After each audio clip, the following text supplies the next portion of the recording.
Shri Ram, Jai Ram, Jai Jai Ram. Shri Ram, Jai Ram, Jai Jai Ram. Shri Ram, Jai Ram, Jai Jai Ram. Shri Ram, Jai Ram, Jai Jai Ram.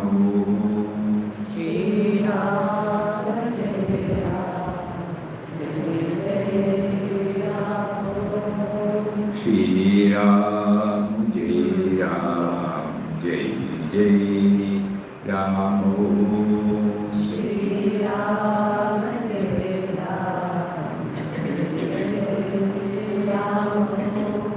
Shri Ram, Jai Ram, Jai Ram. Shri Ram, Jai Ram, Jai Jai Ram.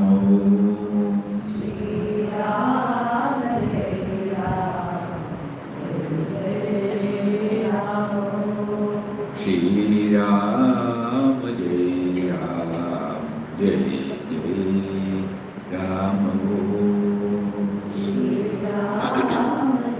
Ram, Jai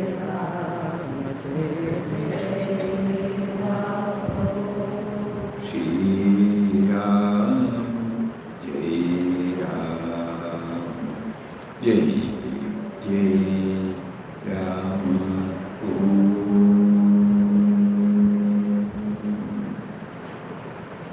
Om Shri Ram, Jai Ram, Jai Jai Ram. Hari Om to everybody. Ariam Swami ji, Vairagya Swami ji. Hari Om, Hari Om. Yesterday, today morning or yesterday evening, we received an email from one of you saying that during today's satsang we were told to see without seeing, eat without taste, etc. But when it happens so, won't we be doing it without awareness? It means we are doing it half-heartedly, doing something without enjoying. Will there be perfection then? Please kindly take us deeper in that. It is not at all on that line, Papa said.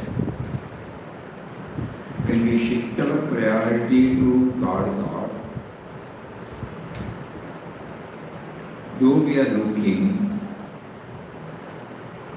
the object minus all the labeled one. And we are seeing the God damage. So it is neither imperfect nor half-hearted. Papa says, this will give you more clarity. The devotee cries to God, O Lord, my eyes are not thirsty to see you, ears are not eager to hear your glories, sleep is absolutely out of my control. In this condition, where is the possibility of my realizing you? How can I forget the world? By forgetting the world alone, the inner awakening comes. When your thirst for God is intense, all the senses are unattached to the objects of the world. They become perfectly pure, calm, controlled. When your thirst for God is intense, all the senses are unattached to the objects of the world. They become perfectly pure, calm and controlled. Sense objects should not disturb or attract you. If they do, you are unfit for sadhana. Sure. There must be a real hunger for God. The longing for jnana or moksha should be intense. Then there is no attraction for you. Else, the mind longs for the pleasures of the senses, with the result that God remembrance and meditation become impossible. To illustrate this, the example of the hen sitting on the eggs for hatching is given. She concentrates her whole mind on the eggs. That you can find out from her eyes. The eyes are vacant. They see and see not.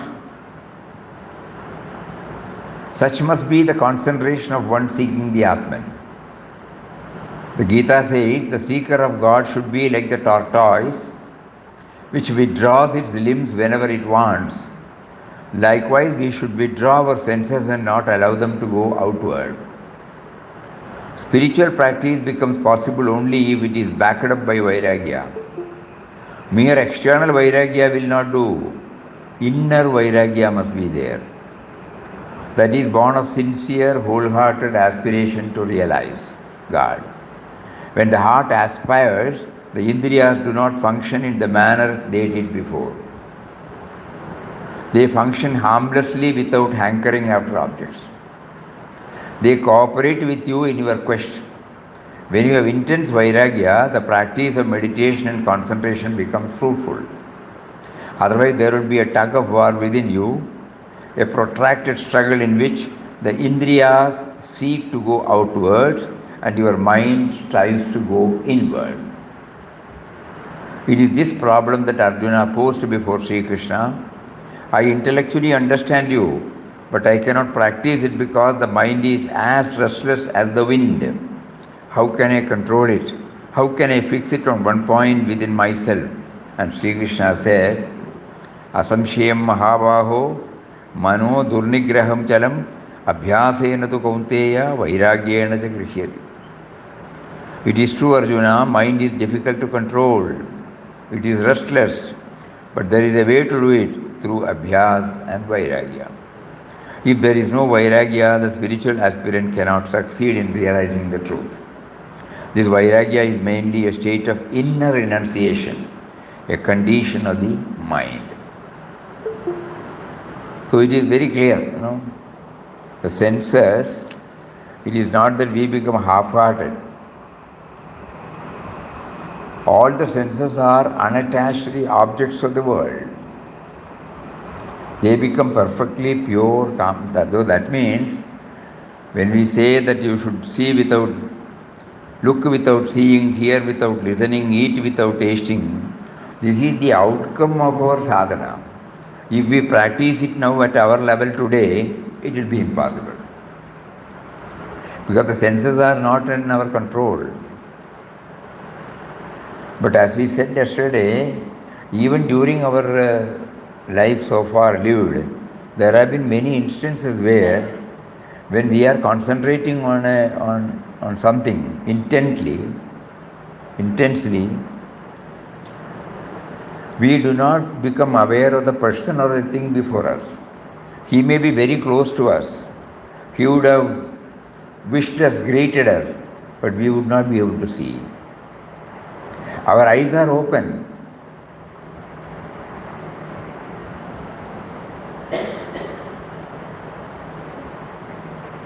So many things are there, but we do not see them. That means our priority, the mind has prioritized on something else, because of which we are unable to see the object or the person. If that can happen in our daily life, when that object of concentration is shifted to him, naturally the same will be the result. Look without seeing. So this is not a thing that it cannot be practiced. It is the outcome of our sadhana. We should be very clear about it. It is an outcome of the process. So it cannot be intellectually understood and then we start practicing it. No. Understand, sir. It is the outcome of our practice. The process takes us to that. Are we clear? Very clear, Swamiji. Very clear.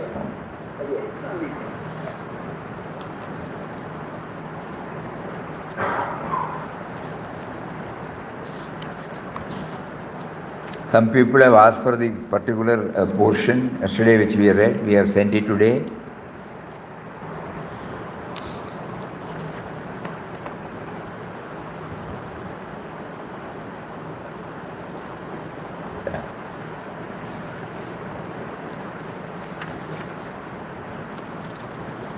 And anything else?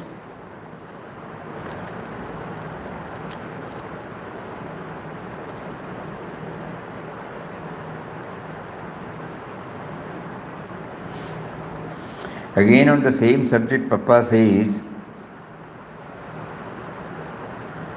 that the secret that you are the Atman you can know only from the Guru. Neither gods or books can let you in that secret. What is the path? Constant thinking of God by repeating Ramnam. Repeating Ramnam means remembering God. You must know you are chanting the name of your own self. Then realization of the self becomes easy. If you take God to be outside your progress, outside you, progress becomes very slow. Believe at first He is within you. Experience will follow. If you accept that there is a place called Kashi, there is a chance of your reaching it. You will get the necessary guidance about the route. By following it, you will reach Kashi. In the same way, you must believe the words of saints when they say God is within you and His name will lead you to Him and make you realize Him. Then you set about finding Him as directed by the Guru. When you repeat the name with all faith and devotion, you will enjoy an ecstasy which comes from within. You get it independent of all external circumstances.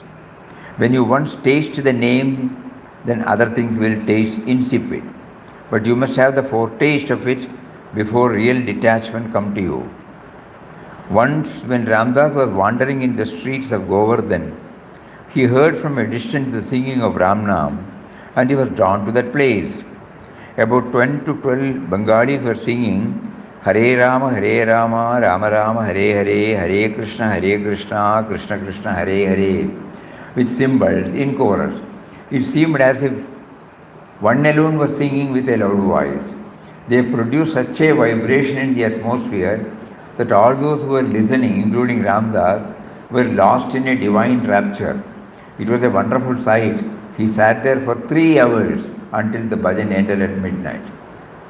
The whole night that music was ringing in Ramdas's ears. It was a blissful night. He had no sleep. In those days he had hardly any sleep. His tongue was uttering the name. His ears were drinking in sweetness. He was losing himself in that sound. Sometimes Ramdas used to go to solitude, quiet place, so that the sweet sound of Ramnam he was chanting might not be drowned in the noises of the world.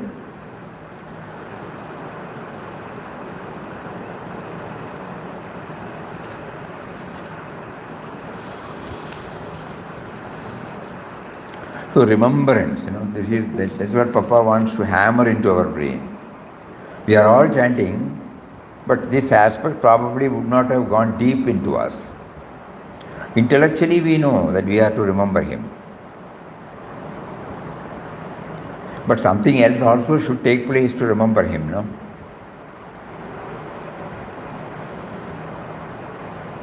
So when he said,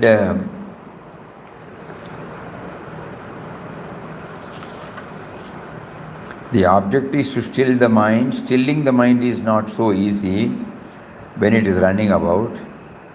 Then you realize you are the Atman. Look without seeing, hear without listening, eat without tasting. That is the thing you have to attain through longing for God. So it is the outcome of the process.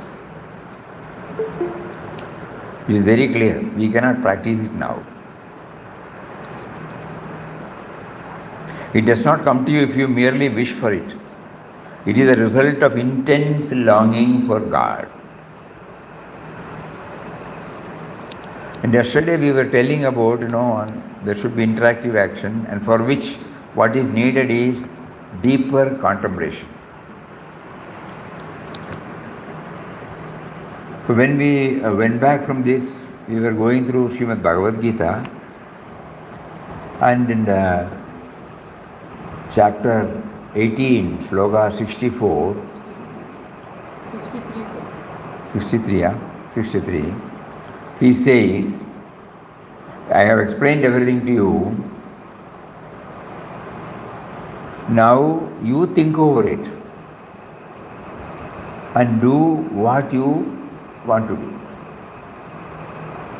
The word vimarsha has been explained. That means reflection. Any amount of listening cannot make one gain wisdom. Any amount of listening cannot make one gain wisdom. The knowledge gained through reading or listening must be assimilated and brought within the warp and woof of our understanding. Warp and woof, you know.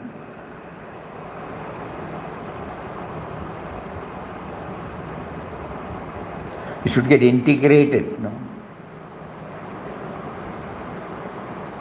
Then alone can a knowledge become wisdom.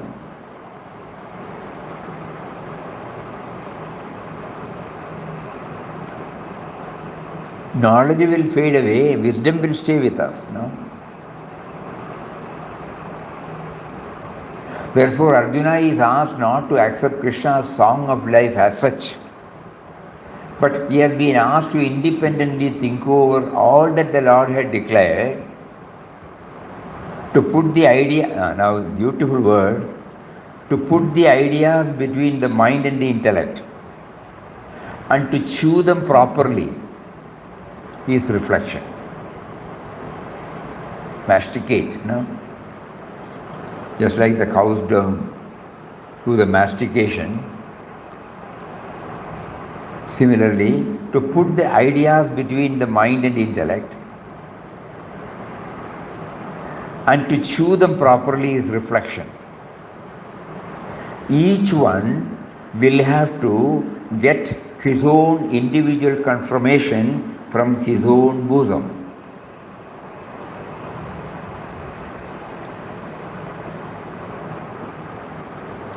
We attend satsang, you know, agreed. We go through various books of Papa or any other Mahatmas. If it is not coupled with this reflection, the purpose of reading will not be effective.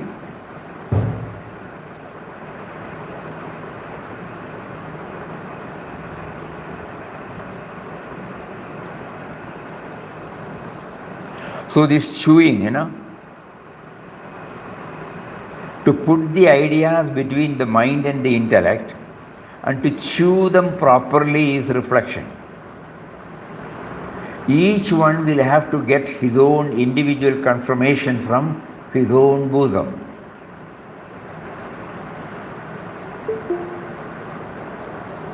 That is why Papa said in a simple language, seek guidance always from within.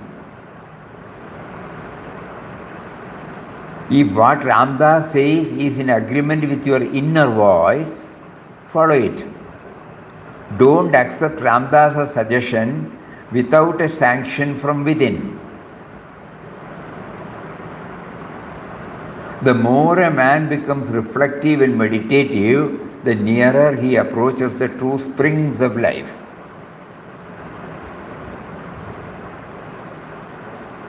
Same idea. Now we understand, we have been hearing, so many words of wisdom of so many saints through so many people. Why it has not had any impact in us? Because as soon as the hearing is over, we forget about it.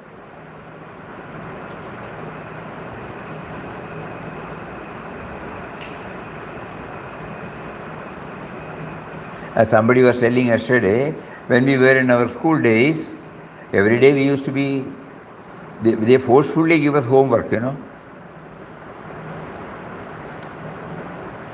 So that next day when we go to the school, the thread is kept alive. Otherwise we may forget. Because in the homework, that itself means you are working at home. Where the teacher will not be there, you have to go through the text, you have to answer it. So this manana takes place, reflection.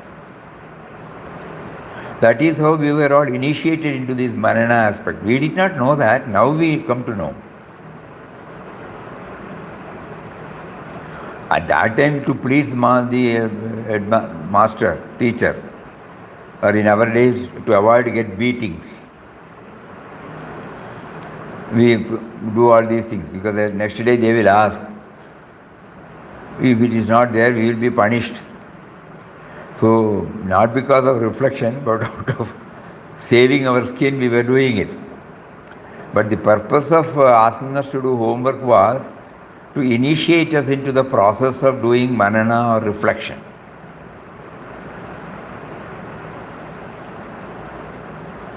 So this explanation of Swami Chinmayanandaji in that was so captivating, that words. I will again read. Any amount of listening cannot make one gain wisdom.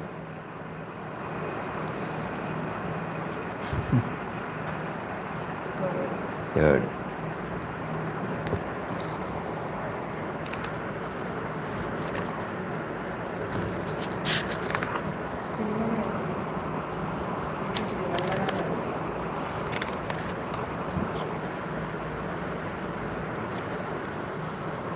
The sloka is Itite Jnanam Akhyadam Guhyad Guhyadaram Maya Vimarshetat Aseshena Yatechasi Tathakuru.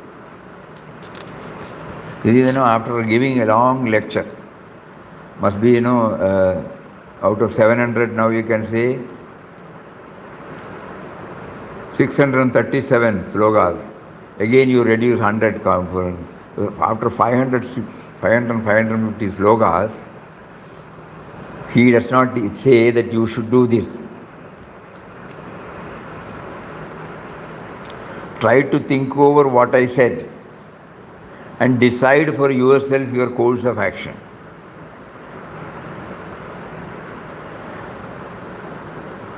The teacher does not dictate what the student should do.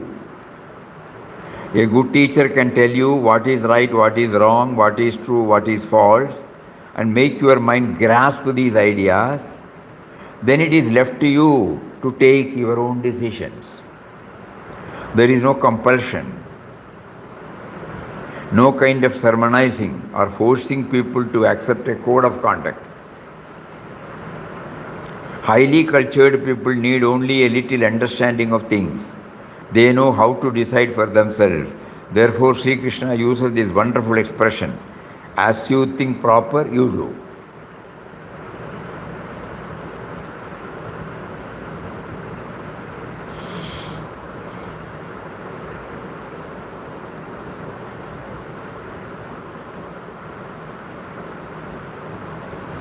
So the message to all of us is that we are hearing, we are reading.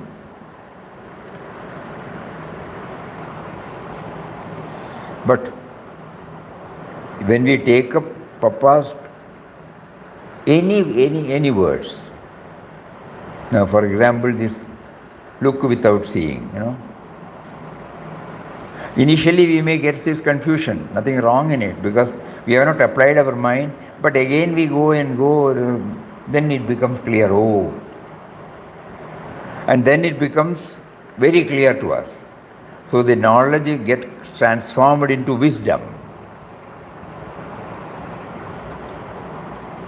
Because of the process of this reflection, it stays with us. Anytime we need, it comes by itself.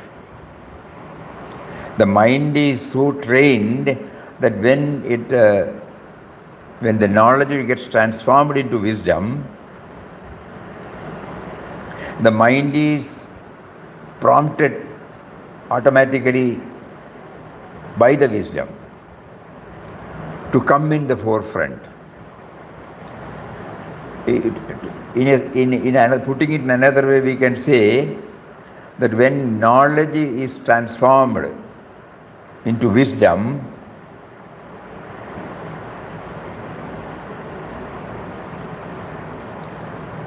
there is no thought process involved to bring out the wisdom. It becomes spontaneous.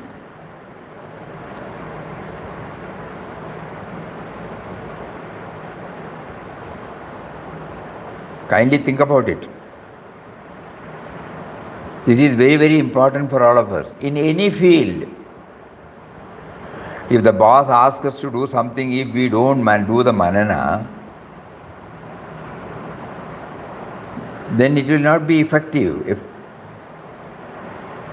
But when what he asks, if we are in a position to get it registered, and if when we transform the knowledge to wisdom, and when we go and actually do that,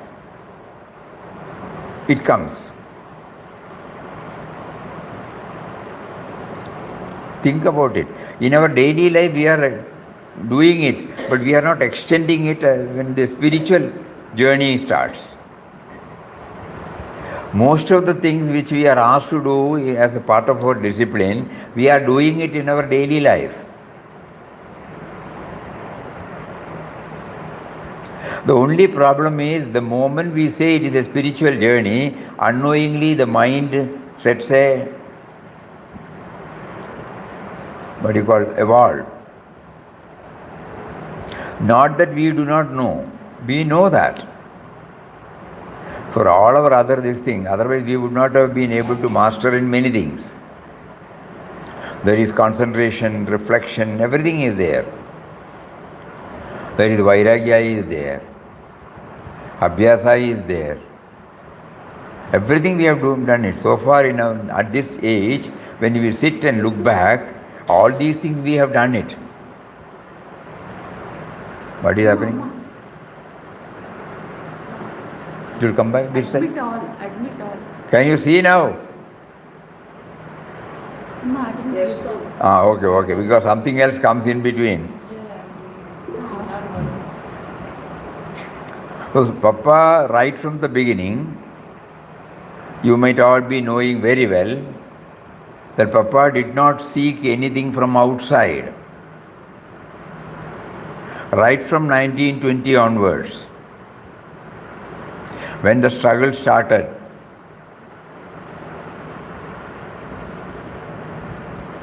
when according to him, when he was drawn, the first touch when it came through Gandhiji, and when he started chanting Ram Ram, and then along with that he was going through various texts, and it was not a simple reading. It was not a simple reading or hearing.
His reading of books did not stop at this stage.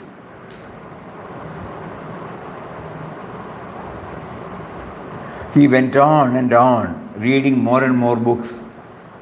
The Greek philosophers, Roman orators, German and French dramatists, American and English humorists.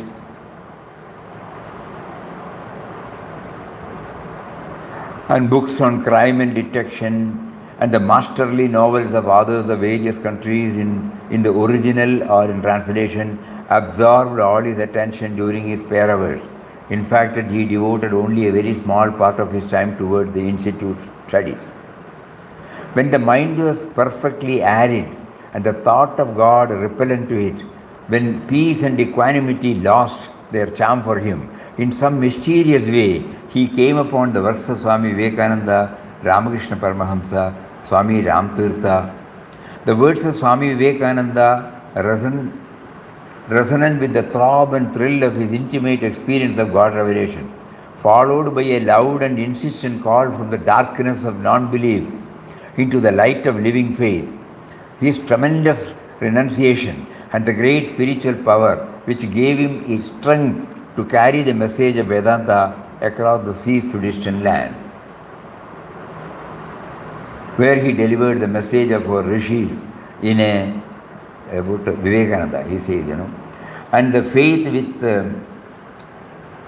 all these made Ramdas's heart fertile again, and the faith which had well nigh become dead and gone, revived again, grew up with rapidity, that there was total transformation within him from the life of negation of the life of positive assertion with regard to the existence of God.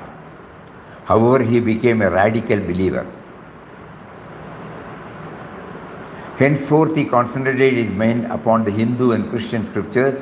He read the translation of the Bhagavad Gita. This great scripture cast a spell upon him.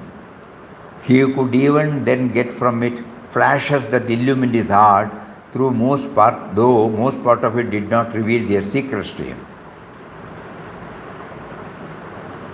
So what type of reading he was doing? The great scripture cast a spell upon him. He could even then get from it flashes.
Again, he, in the passage Divinity, during the bhajan, Vittal Rao would lose himself in a blissful state of self-forgetfulness. He now commenced reading afresh the lofty teachings of Sri Ramakrishna Paramahamsa, the works of Swami Vivekananda, Swami Ramtirtha, as well as other religious books like the Yoga Vasishta, with an intense interest. These works seemed now to unveil to him a deeper meaning and significance than they ever did before, and had the effect of accelerating the speed of spiritual evolution that was subtly taking place within him.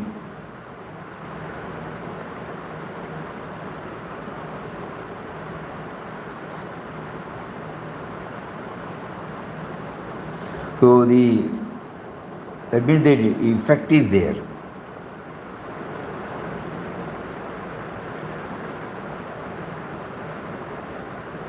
So what is needed is our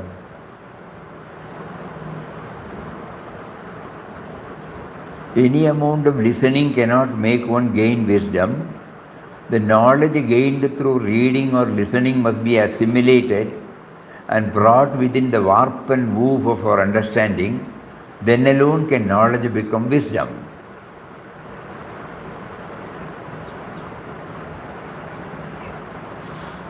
Therefore, Arjuna is asked not to accept Krishna's song of life as such, but he has been asked to independently think over all that the Lord had declared, to put the ideas between the mind and intellect, and to chew them properly is reflection. Each one will have to get his own individual confirmation from his own bosom. We should get the satisfaction.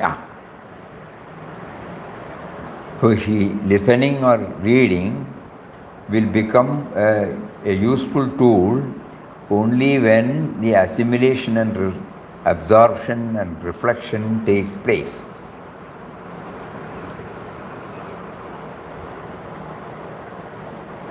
A very great lesson Papa gives us from his own experience. That's why he said, seek guidance always from within. If what Ramdas says is in agreement with your inner voice, follow it. Don't accept Ramdas's suggestion without a sanction from within. Meaning what? We try to hear Papa's and then we try to go within. And then get it confirmed from within.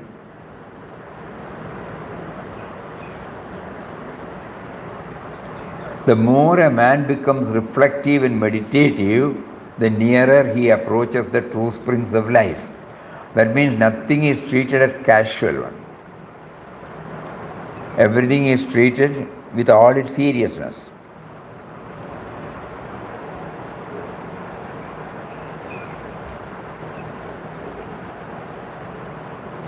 So since yesterday, Papa was hammering this, that Ramnam is the mainstay for all of us.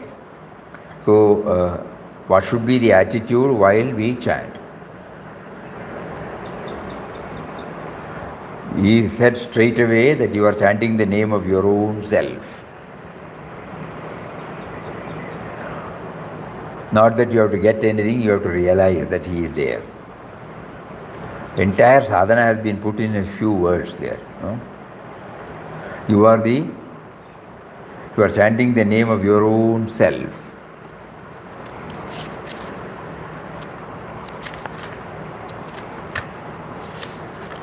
Everybody has forgotten.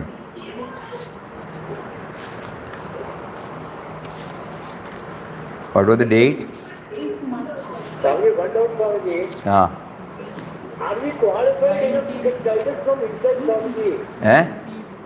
Are we qualified enough to get guidance from inside? Yeah. All of us are qualified.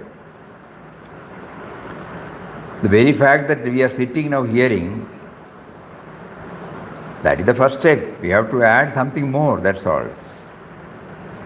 In taking Ramnam, you think you are taking the name of the deity living in some far-off heaven, but you are really repeating the name of your own immortal self, and that is Atma Ram. You do not know that you are Ram, so you must ceaselessly remember him until you are awakened to the consciousness that you are Ram yourself. How can you remove forgetfulness? By continuous remembrance of the Atman, until you know that you are the Atman. So you are repeating the name of your own immortal, infinite, eternal self. Do not take the name thinking that the name is of one who is far away from you, of one who is other than you. Know that you are taking your own name. Ram is a synonym for self or Atman. You are already the self. You can be conscious of yourself by constantly remembering the self. So we were trying to understand that, no? Because for enabling to understand, yes, tell. Papa also said that Papa Mataji is everywhere, God is everywhere, you are everywhere. Yeah, but unless we do the manana, we will not be able to understand it, no? Yeah. When he said Papa Mataji is everywhere, the power within them, the subtle and mysterious power within them is everywhere. He is called God, who is everywhere. He is in you, you are everywhere. So the subtle and mysterious power is within us.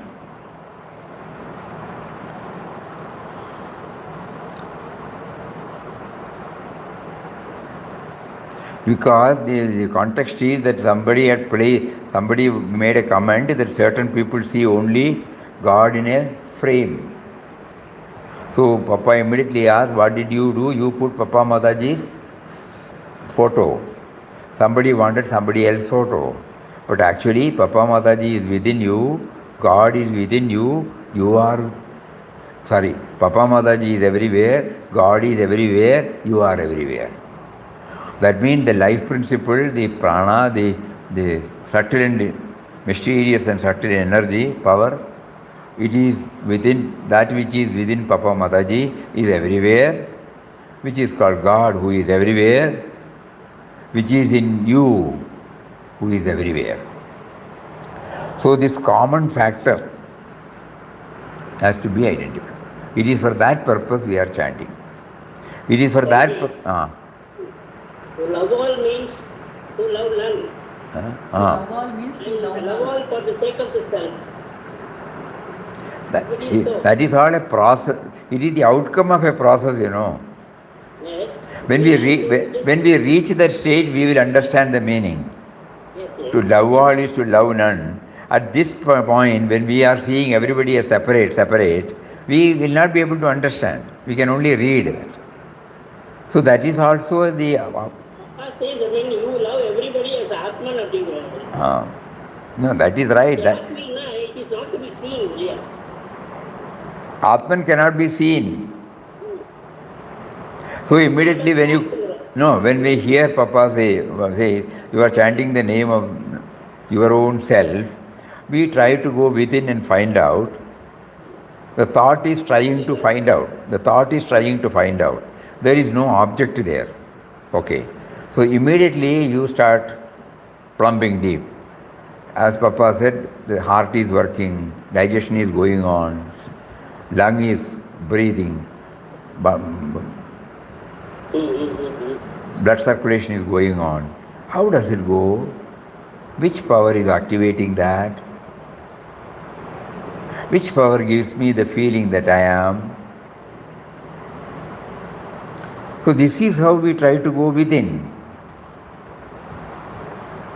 Because initially, if we find it extremely difficult to process it, Papa has also allowed us to bring any form. But name it as the form as an all-pervading spirit. The form represents the power. So Mataji was using Papa's form. And then she also knew that the form represents the indwelling and all-pervading reality. So we can also use any form we are comfortable with. Because you are right, it is very difficult. When Papa says you are chanting the name of your own self, you are the self. How do I understand the self? Because it cannot be objectified. It is the subject, it is the very power because of which all these words are coming. How am I to, when I see an object through my eyes, with the same eyes I cannot see the one who is making me to see. Because that is the very subject. So by trying to go, when we try to go inward, if the abstract idea is not helping us, we can substitute with the form. The only thing... If we love the forms, the likes and dislikes come. If we love the form, likes and dislikes come. That's what, each one has to find out. Not that everybody develops bhakti there, no? Then that bhakti, the only thing is we try to understand that, this bhakti is not limited to this form, to all forms also. Like me, so many people will be pursuing this path. To each of them, they are inspired through so many forms. So the form represents the single reality, but it is inspired through many forms. To somebody, the Guru is the form. Because the Guru has awakened, the Guru is so much close, as in Mataji's place. The awakening came through that particular form. So she sought permission to use Papa's name. So through the form she was able to connect herself with the formless, retain the same reverence to the form. So anything can be attempted. The cosmic self can be yourself. Can we? Cosmic self can be yourself.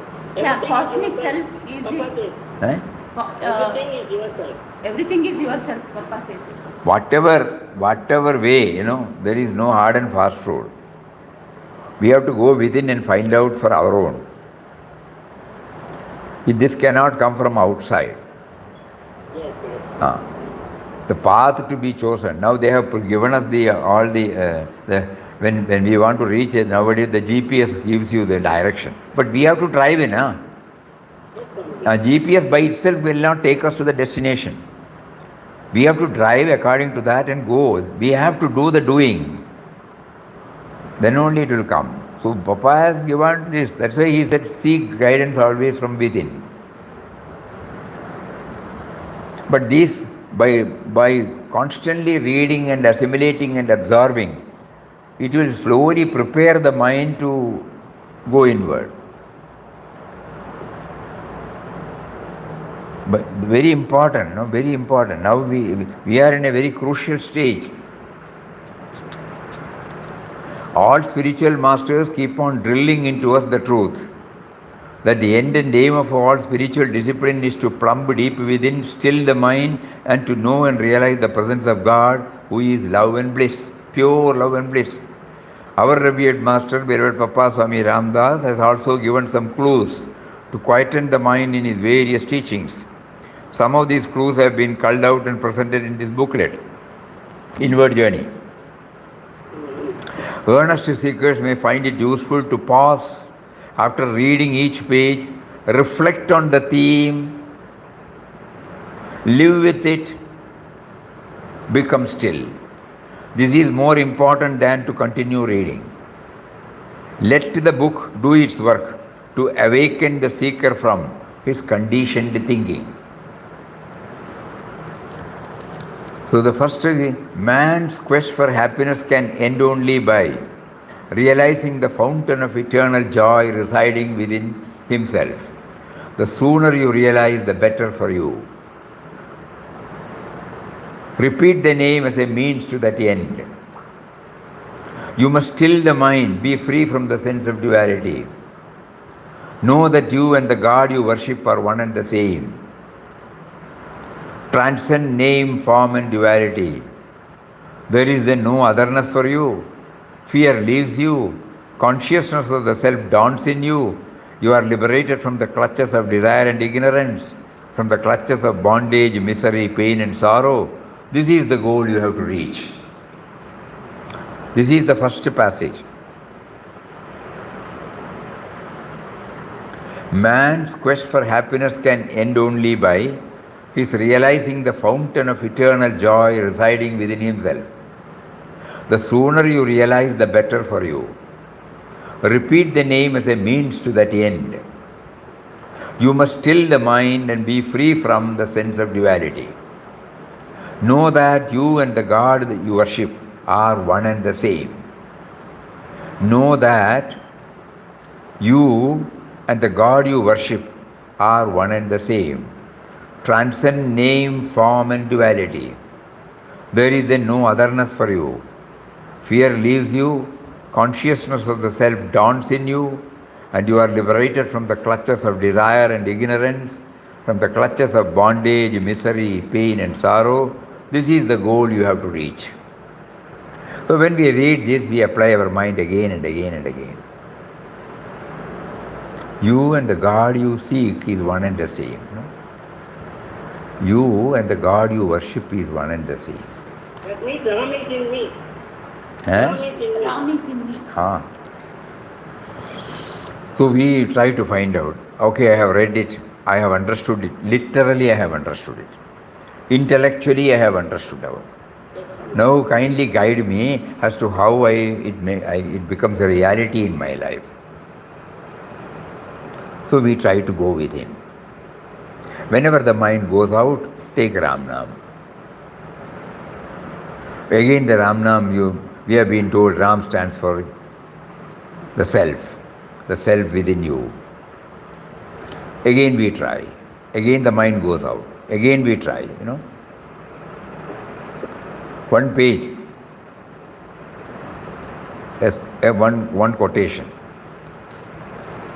So today we are he wants us to apply our mind more and more on reflection, vimarsha, chewing. What?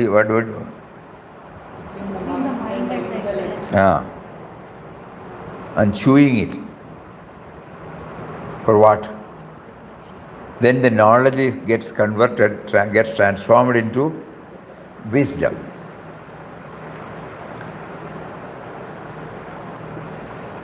Wisdom is an inner experience, knowledge is an outer experience. Knowledge helps us to go within, and wisdom always guides us.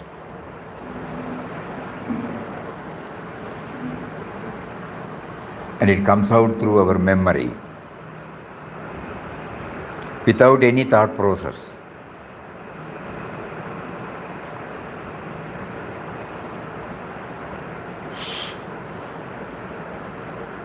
It's a wonderful mechanism God has gifted us. So for decades now we have been doing Ram Nam. Now it has taken us to a stage where the Ram Nam is slowly taking us within. Not that we have to stop chanting, that let it continue.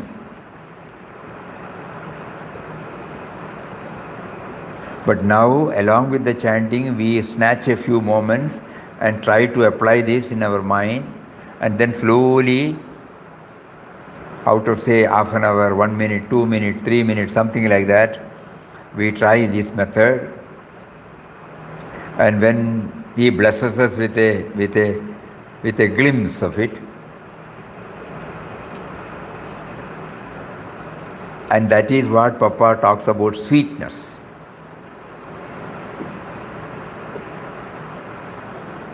What is it?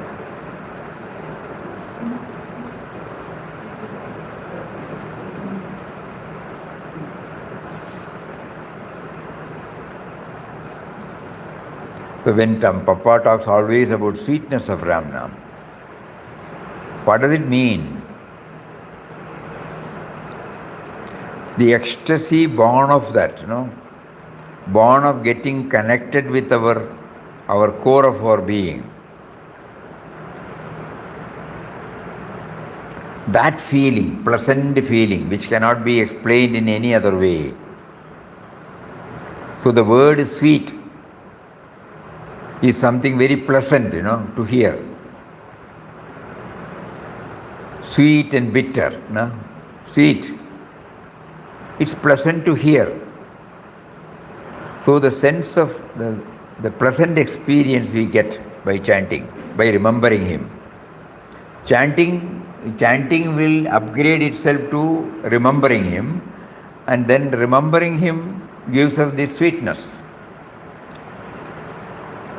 Yes. So out of our days, so many chantings, we will try to get a few, and we will try this. Because we are realizing it is because of our repeated chanting that we have now come to this stage to understand this. Not that it has gone in vain, but now we are making it more effective.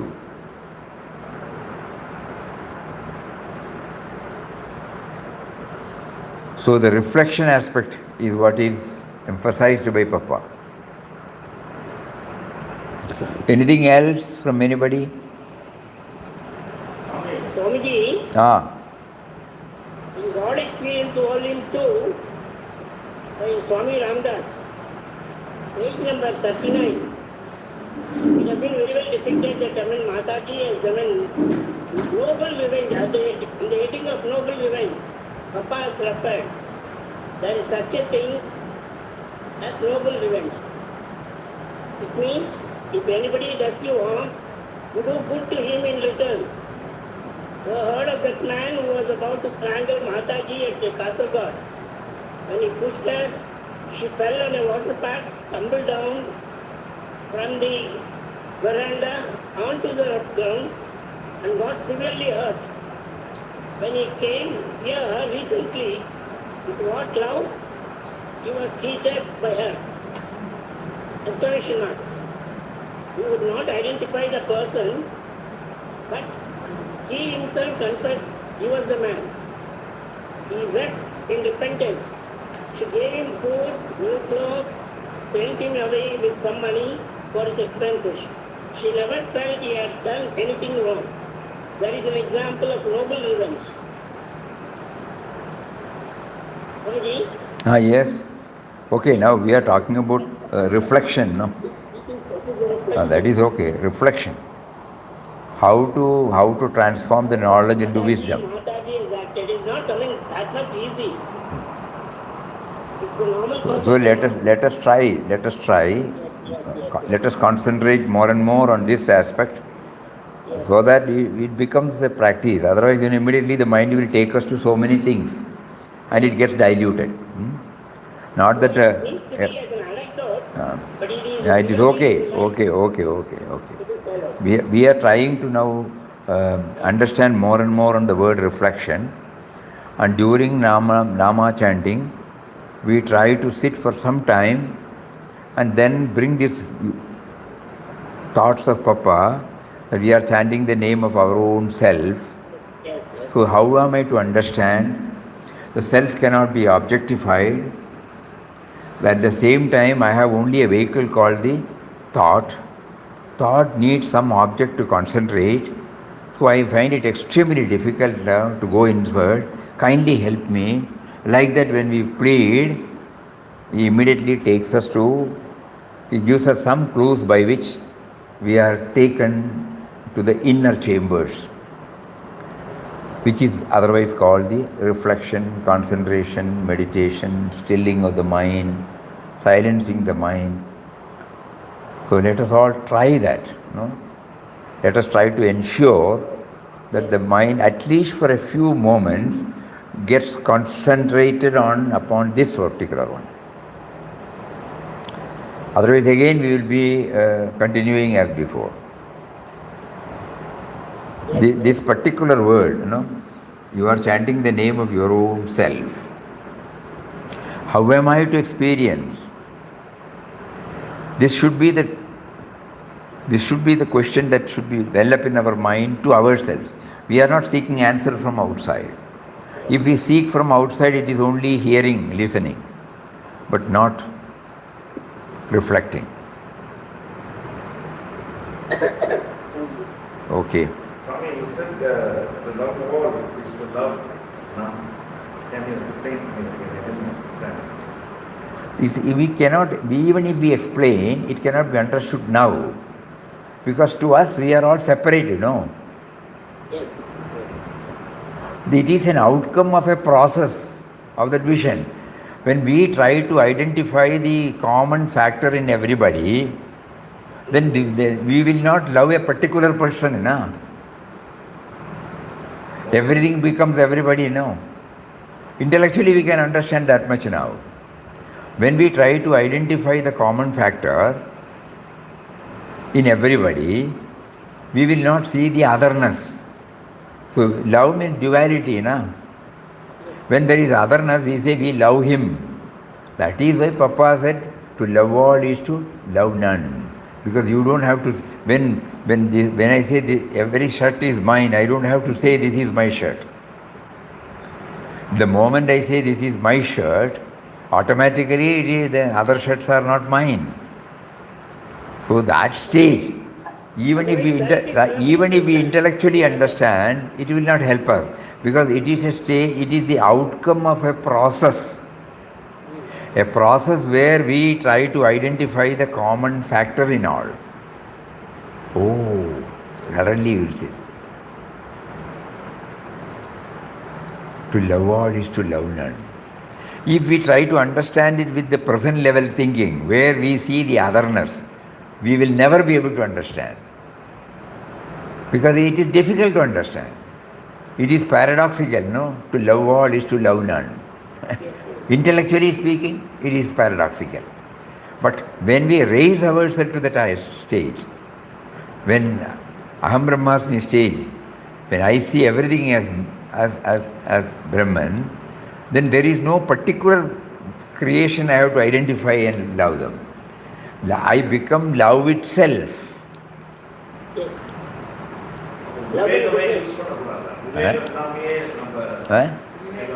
We should not use the power of discrimination. We have to do whatever we have now until we reach that stage. Use the power of discrimination, sort out, sift out what is good for you, pursue that path, and see for yourself, evaluate yourself how the broadening takes place in you. The broadening can take place only by experiencing the presence of the common factor in all. Universal love and service based upon the vision of divinity. Divinity means the common factor, the source of all of us. The self in me is the self everywhere, all these things you would have heard.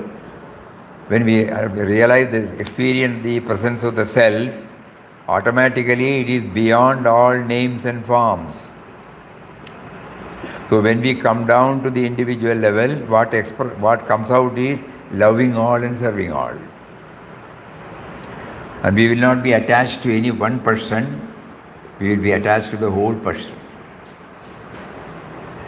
It comes out in the form of affection, not in the form of attachment. We become affectionate to everybody, but we will not be attached to anything. Anyway, these are all the outcome of the processes. We can watch ourselves.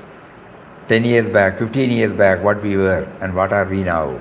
Whether it has gone inside, whether it has been able to take us out, whether we are localizing, whether we are loving a particular individual or whether we are hating a particular individual, or immediately the old habit comes, immediately you level it.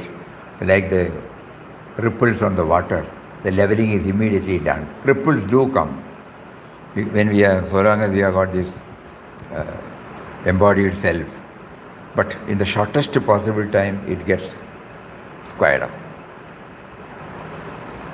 So these are all the outcomes. Let us not concentrate on the outcome now. Let the outcome is the process. Outcome is the end result of the process, So let us be on the process. The process will take us. Hari Om, Hari Om, Hari Om. Om Shri Ram, Jai Ram, Jai Jai Ram. Om Shri Ram, Jai Ram, Jai Jai Ram. Om Shri Ram, Jai Ram, Jai Jai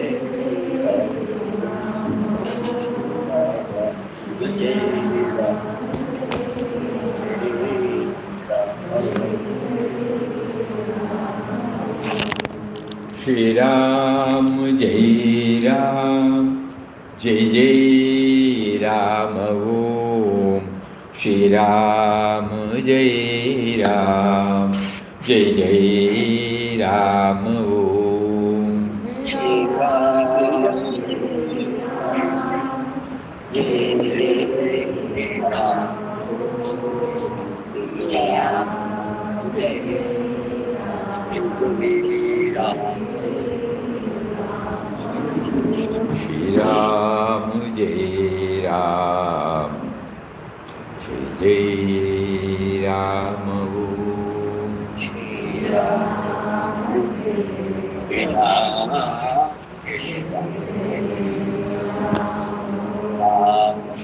Shri Ram, Jai Ram, Shri Ram, Jai Ram, Jai Jai Ram.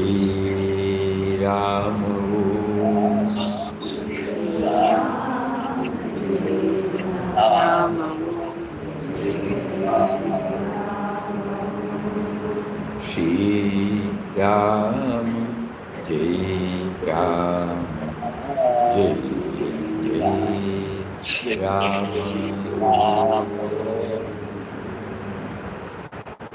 Hari Om, Hari Om to everybody. Pranam. Namaskaram. Hari Om. Hari Om. Hari Om. Hari Om. Hari Om. Hari Om to everybody. Hari Om. Love all.